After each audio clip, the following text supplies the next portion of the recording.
여호수아가 여리고성과 아이성을 함락시키며 가나안 중부 지역을 장악하였습니다. 이에 가나안 남부의 다섯 왕들이 연합군을 조직해 이스라엘과 화친을 맺던 기브온 성읍을 공격했습니다. 이에 여호수아는 기브온과 맺은 조약에 따라 전투에 참전하게 됩니다.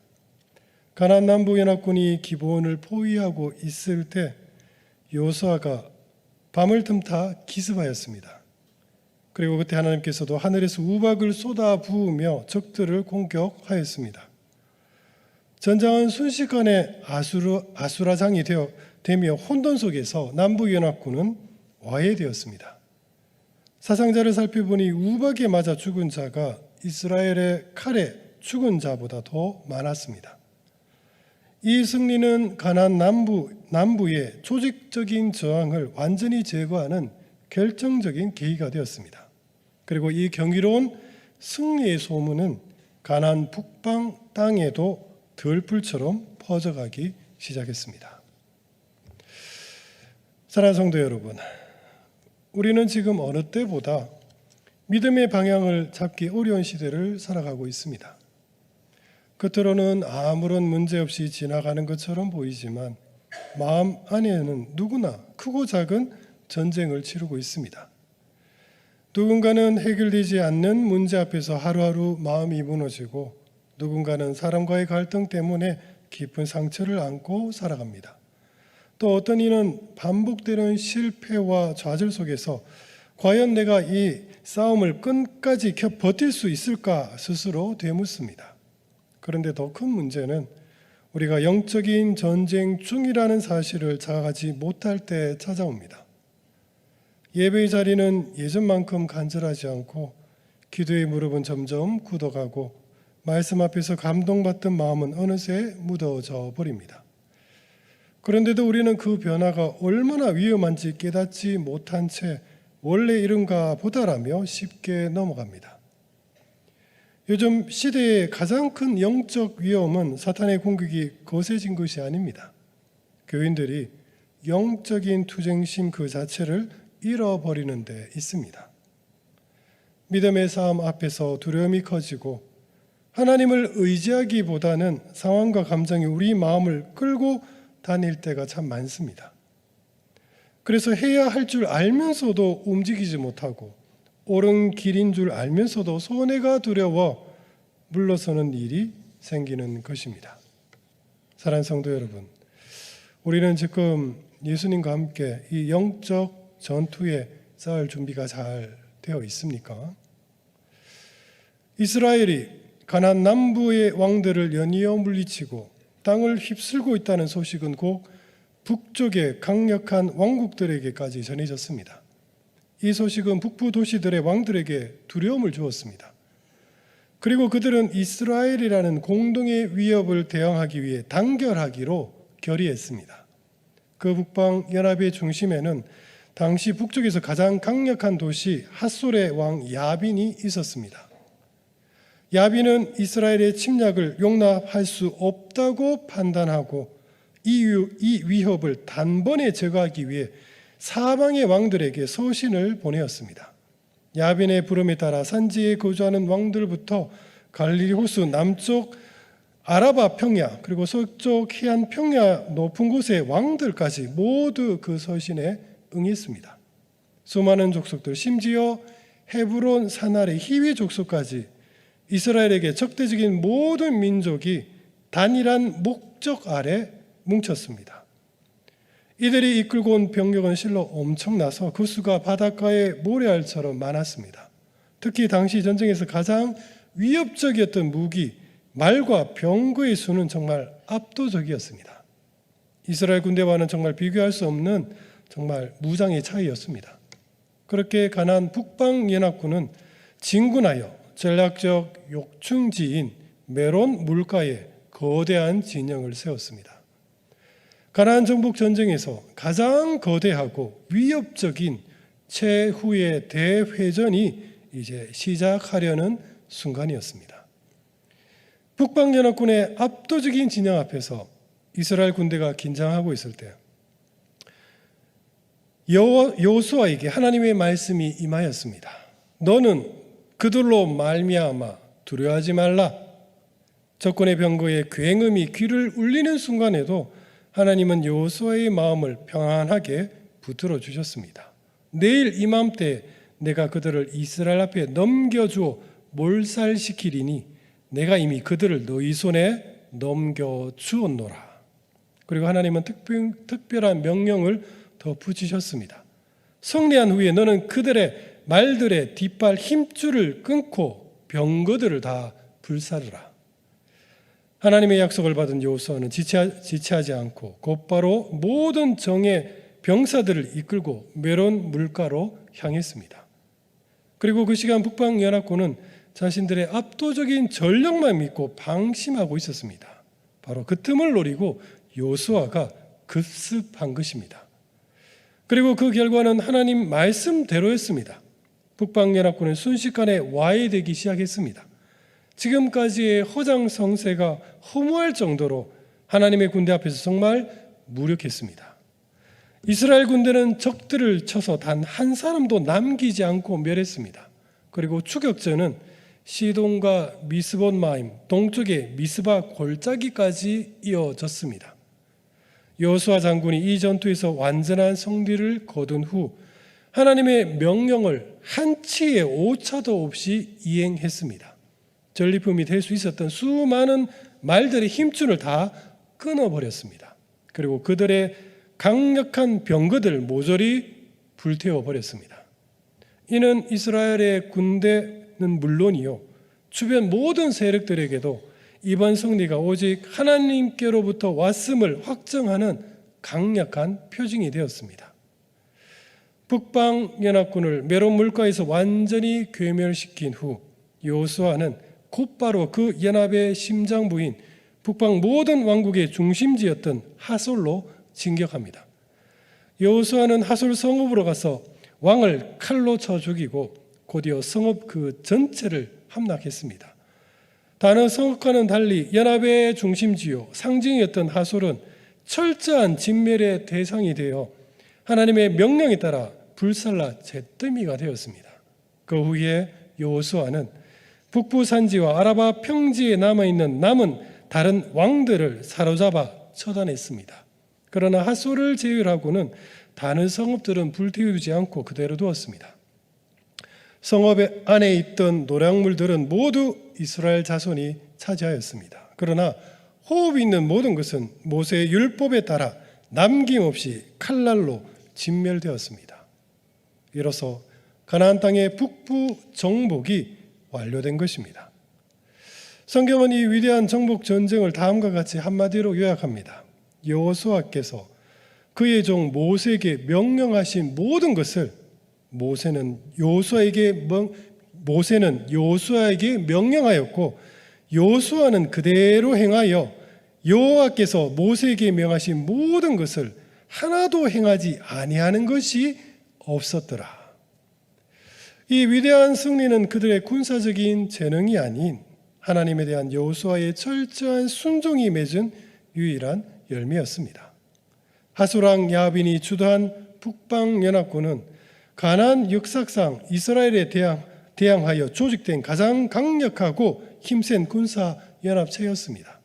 메론 물가 전투에서 이 거대한 연합군을 완전히 괴멸시킴으로써 이스라엘은 가나안 땅 내 모든 조직적인 저항 세력을 근본적으로 제거하고 약속의 땅을 굳건히 차지하는 계기가 되었습니다. 사실 이 전쟁에서 가장 중요한 의의는 이 모든 정복이 하나님의 말씀에 대한 완벽한 순종의 결과였다는 사실입니다. 여호수아의 철저한 순종을 통해 아브라함과 모세에게 약속하셨던 가나안 땅의 언약이 성취되었고 나아가 가나안 족속에 대한 하나님의 엄중한 심판이 완료되었습니다. 이는 단순한 영토 확장이 아니라 하나님의 신실하심이 인간의 순종을 통해 역사 속에서 어떻게 완성되었는가를 보여주는 위대한 사건이었습니다. 모래알 같은 수많은 병력과 당시 최첨단 무기였던 병거로 무장한 북방연합군은 분명 인간적인 시각에서는 이스라엘에게 절망적인 위협이었습니다. 그러나 이 모든 싸움의 흐름을 바꾼 것은 단 하나의 음성입니다. 너는 그들로 말미암아 두려워하지 말라. 내가 너를 위하여 싸우리라. 이번 전투의 승리의 비결은 무기나 숫자나 전략이 아닙니다. 승리의 비결은 단 하나, 하나님의 말씀을 그대로 붙잡은 여호수아의 순종이었습니다. 사랑하는 성도 여러분, 오늘날 우리 눈앞에서도 가나안 북방 연합군과도 같은 위협들이 늘 있습니다. 감당하기 힘든 삶의 문제들, 미래에 대한 불확실성, 우리를 짓누르는 세상의 권력과 유혹들, 이것들이 바로 우리를 위협하는 세상의 적군들입니다. 지금 우리는 무엇을 의지하며 싸우고 있습니까? 나의 경험입니까? 내 재력입니까? 세상이 자랑하는 실력입니까? 두려워 떠는 우리에게 주님께서 말씀하십니다. 두려워하지 말라. 무서워하지 말고 강하고 담대하라. 내가 너와 함께 싸우리라.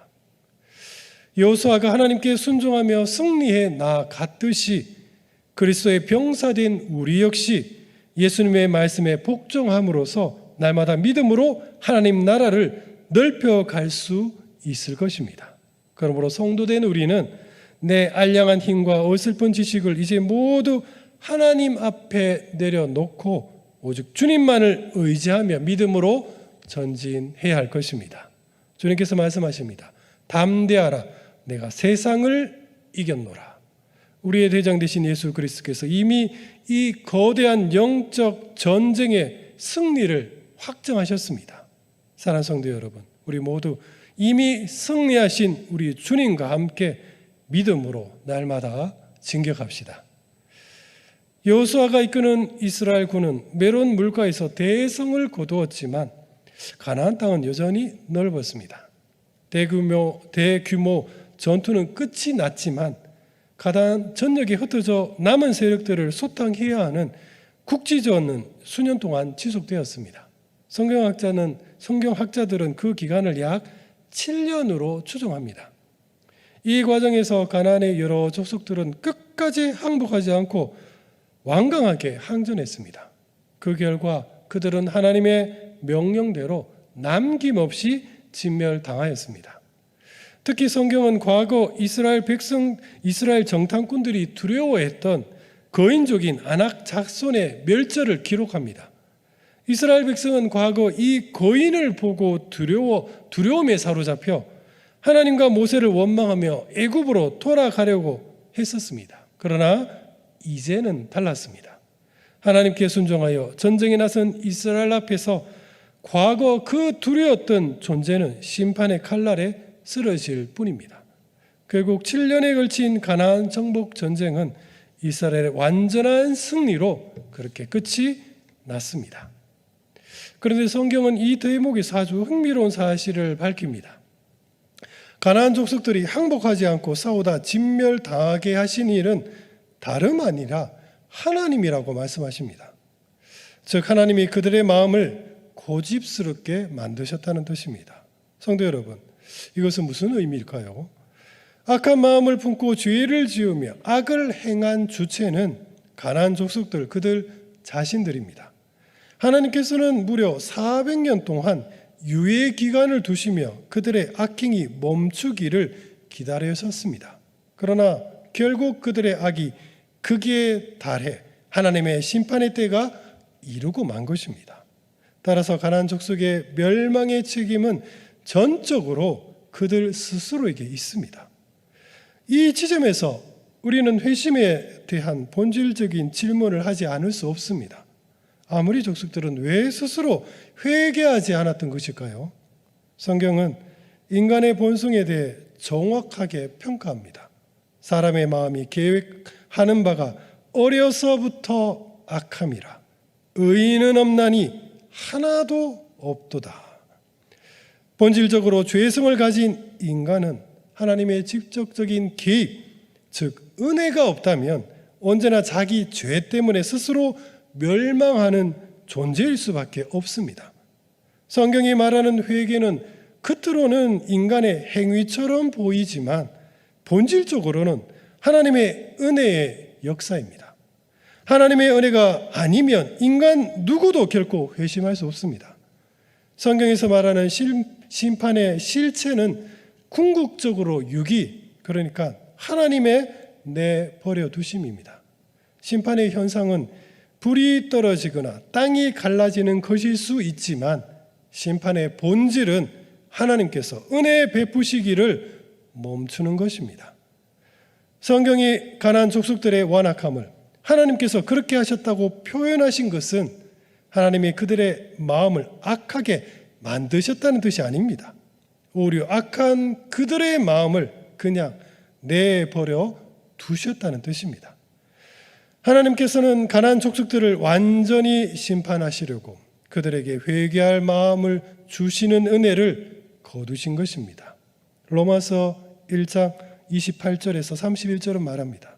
또한 그들이 마음에 하나님 두기를 싫어하며 하나님께서 그들을 그 상실한 마음대로 내버려 두사 합당하지 못한 일을 하게 하셨으니 곧 모든 불의, 추악, 탐욕, 악의가 가득한 자요 시기, 살인, 분쟁, 사기, 악독이 가득한 자요 수군수군하는 자요 비방하는 자요 하나님께서 미워하시는 자요 능욕하는 자요 교만한 자요 자랑하는 자요 악을 도모하는 자요 부모를 거역하는 자요 우매한 자요 배역하는 자요 무정한 자요 무자비한 자라. 결국 하나님의 은혜가 없다면 누구도 회개하지 않으며 누구도 용서받지 못합니다. 하나님께서 마음이 완악한 가나안 족속들에게 은혜를 거두시자 그들은 결국 자기 죄 때문에 철저하게 진멸당한 것입니다. 그리고 이 모든 역사는 하나님의 공의로운 심판이었습니다. 가나안 정복 전쟁의 종결은 단순한 군사적 승리의 기록이 아닙니다. 이 사건은 인간의 완악함과 하나님의 심판, 그리고 무엇보다 은혜 없이는 그 누구도 구원에 이를 수 없다는 진리를 드러내는 위대한 영적 교훈입니다. 가나안 족속은 끝까지 고집스럽게 회개하지 않았습니다. 그들의 완악함은 하나님께서 그들을 버려두신 심판의 결과였습니다. 그러나 반대로 이스라엘이 죄로부터 돌이키고 순종할 수 있었던 것은 그들이 다른 민족보다 도덕적이었기 때문이 아니라 하나님께서 그들에게 은혜를 베푸셨기 때문입니다. 사랑하는 성도 여러분, 우리가 하나님을 믿고 회개하고 예배하며 오늘도 주 앞에 서 있는 이 모든 것은 전적으로 하나님의 은혜임을 우리 잊지 맙시다. 우리는 스스로 하나님을 찾은 적이 없었습니다. 회개한 것도 은혜 때문이고 믿음을 지키는 것도 은혜 때문이며 끝까지 구원에 이르는 것도 은혜의 능력 때문입니다. 주님의 은혜가 없다면 우리는 순식간에 완악함으로 떨어질 수밖에 없는 불쌍한 존재들입니다. 그러므로 날마다 주님의 은혜를 간구하며 사는 것이 성도의 유일한 길입니다. 결국 여호수아 시대의 가나안 정복 전쟁은 이스라엘의 군사적 능력을 증명한 사건이 아니라 하나님께서 은혜 베푸시는 자와 은혜를 거두시는 자의 운명이 얼마나 극명하게 갈리는지를 보여주는 역사적 예시라 할 수 있습니다. 그러므로 우리는 항상 하나님의 은혜를 사모해야 합니다. 하나님께서 은혜로 우리를 붙드실 때 우리는 넘어져도 다시 일어나고 흔들려도 믿음을 잃지 않으며 끝까지 구원의 길을 걸어갈 수 있을 것입니다. 말씀을 맺겠습니다. 첫째, 삶이라는 이 영적 전투에서 우리 담대한 믿음으로 우리 주님과 함께 전진합시다. 하나님이 우리에게 주신 첫 번째 음성은 언제나 동일합니다. 강하고 담대하라. 우리가 용기를 낼 수 있는 근거는 결코 우리 안에 있지 않습니다. 용기의 이유는 단 하나, 하나님이 지금 나와 함께 하고 계시기 때문입니다. 삶을 걷다 보면 내 힘으로는 도저히 감당할 수 없는 문제와 마주하게 됩니다. 그때 우리는 선택의 기로에 서게 됩니다. 두려움에 움츠러들 것인가? 아니면 믿음을 따라 담대하게 한 걸음 내디딜 것인가? 작은 문제라면 우리의 경험과 실력으로 해결할 수 있을 것입니다. 그러나 우리의 능력을 넘는 상황 앞에서는 이야기가 달라집니다. 그때 필요한 것은 계산이 아니라 용기입니다. 이 용기는 무모함이 아닙니다. 내 지혜를 과대평가한 만용도 아니고 결과를 미리 예측한 계산된 행동도 아닙니다. 애초에 우리의 영역을 넘는 문제인데 어떻게 예단할 수 있었겠습니까? 용기란 무엇이 일어날지 알지 못해도 주님 한 분만 믿고 앞으로 믿음으로 담대하게 나가는 결단입니다. 그리고 우리가 그 결단을 할 수 있는 이유는 자명합니다. 바로 하나님이 우리와 함께하기 때문입니다. 결국 믿음의 본질은 용기이며, 그래서 하나님은 항상 우리에게 말씀하십니다. 두려워하지 말라. 강하고 담대하라. 그리고 둘째, 우리 주님의 그 명령에 우리 온전히 복종합시다. 전쟁터에 선 병사에게 가장 중요한 덕목은 복종입니다. 지휘관의 명령에 불복하면 전 군대의 기간은 한순간에 무너지고 아무리 뛰어난 병력이라도 전쟁은 패배할 수밖에 없습니다. 병사는 나갈 때도 멈춰 설 때도 후퇴할 때도 자신의 판단이 아니라 지휘관의 명령에 따라야 합니다. 때로 그 명령이 불합리해 보일지라도 그 명령 속에는 병사가 미처 알지 못하는 전체 전략이 담겨 있습니다. 그러나 병사 개인이 자기 생명만을 의지하여 자기 각자 제 멋대로 판단하고 움직인다면 그 전쟁은 필패할 것입니다. 자신의 생명을 지휘관에게 맡기고 일사불란하게 움직일 때만 승리할 수 있습니다. 우리의 영적 전투도 동일합니다. 내 안위와 형평만을 기준으로 움직인다면 영적 전선은 곧바로 무너집니다. 남들에게 신앙생활을 권면하면서 정작 나는 예배를 가볍게 여기고 다른 사람에게는 기도를 부탁하면서 나는 무릎을 꿇지 않는다면 그것은 이미 전열에서 이탈한 것입니다. 영적 전쟁에 임하는 우리는 먼저 우리 생명을 예수님께 맡겨야 할 것입니다. 그리고 대장 되신 주님의 명령에 온전히 복종해야 합니다. 그 명령이 지금의 현실과 계산으로는 이해되지 않을지라도 믿음으로 순종할 때 우리는 승리의 길을 걷게 될 것입니다. 그리고 그 복종이야말로 영적 전투에서 주님이 주시는 승리를 우리가 경험하는 바로 영적인 비결입니다. 그리고 마지막 셋째, 우리 모두 하나님의 은혜를 정말 뜨겁게 갈망합시다. 세상에는 두 종류의 사람이 있습니다. 하나님의 은혜를 사모하는 사람과 그 은혜를 멸시하는 사람입니다. 하나님께서는 은혜를 구하는 자에게는 긍휼을 더하시지만 은혜를 멸시하는 자에게는 그 마음을 완악하게 내버려 두십니다. 그리고 이것이야말로 하나님께서 불신자에게 내리는 가장 무서운 심판입니다. 아무리 말씀의 씨앗이 뿌려져도 단단하게 굳은 마음밭에는 생명이 움트지 않습니다.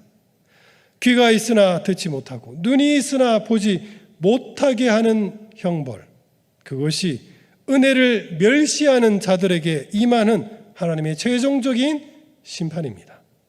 아마리 족속에게 하나님은 무려 400년이라는 회개의 기간을, 유예 기간을 허락하셨습니다.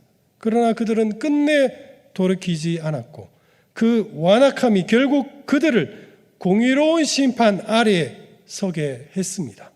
마찬가지로 지금 이 시대 역시 예수님께서 다시 오실 날을 기다리는 유예 기간입니다. 성도 여러분, 지금이 바로 구원받을 수 있는 은혜의 때요, 동시에 죄인이 회개할 수 있는 마지막 기회임을 우리 잊지 맙시다. 우리가 믿음을 고백하고 죄를 회개하며 예배를 통해 주님 앞에 설 수 있는 이 모든 신앙의 행동은 나의 공의나 의로움에서 나온 것이 아닙니다. 오직 하나님께서 우리 마음을 부드럽게 하시고 진리를 깨닫게 하시며 믿음으로 붙드시기에 그 은혜로 우리는 이 자리에 모인 것입니다. 하나님의 은혜가 떠나면 우리는 정말 순식간에 마음이 돌처럼 굳어져 멸망을 향해 달려갈 것입니다. 사랑하는 성도 여러분, 그러므로 우리 모두 우리의 대장 되신 예수 그리스도만을 의지하며 하나님의 그 은혜를 날마다 간절히 우리 사모합시다. 간혹 어떤 사람들은 하나님이 내가 잘 안 믿긴다고 말하시는 분들이 계십니다. 옳습니다. 하나님을 믿는다는 것은 사실 하나님의 선물입니다. 그러나 우리 성도 여러분, 그럴 때일수록 우리는 더욱더 하나님께 구해야 할 것입니다. 주님, 제게 믿음 주십시오. 주님, 제게 용기를 주십시오. 주님, 제게 결단하게 해주십시오. 바로 그렇게 은혜를 사모하는 자에게 주시는 것이 믿음이요, 구원이며 그리고 믿음의 결단일 것입니다. 사랑하는 성도 여러분, 우리 모두 하나님의 은혜를 사모하며 날마다 영적으로 승리하는 그런 복된 성도가 되기를 우리 주님의 이름으로 축복드립니다. 기도하겠습니다. 사랑과 은혜가 풍성하신 우리 주 하나님 아버지, 저희들 이제 되돌아보니 깨닫고 보니 이 모든 것이 다 주님의 은혜임을 저희들 믿음으로 깨닫습니다. 구할 것도 은혜요, 저희들 바랄 것도 은혜입니다. 하나님 아버지, 저희들 늘 주의 은혜를 열렬히 사모하는 성도가 되게 하시고 오직 주님의 그 긍휼하심으로 저희들을 날마다 세워 주시옵소서. 바라옵고 우리 구주 예수 그리스도의 이름으로 간절히 기도드립니다. 아멘.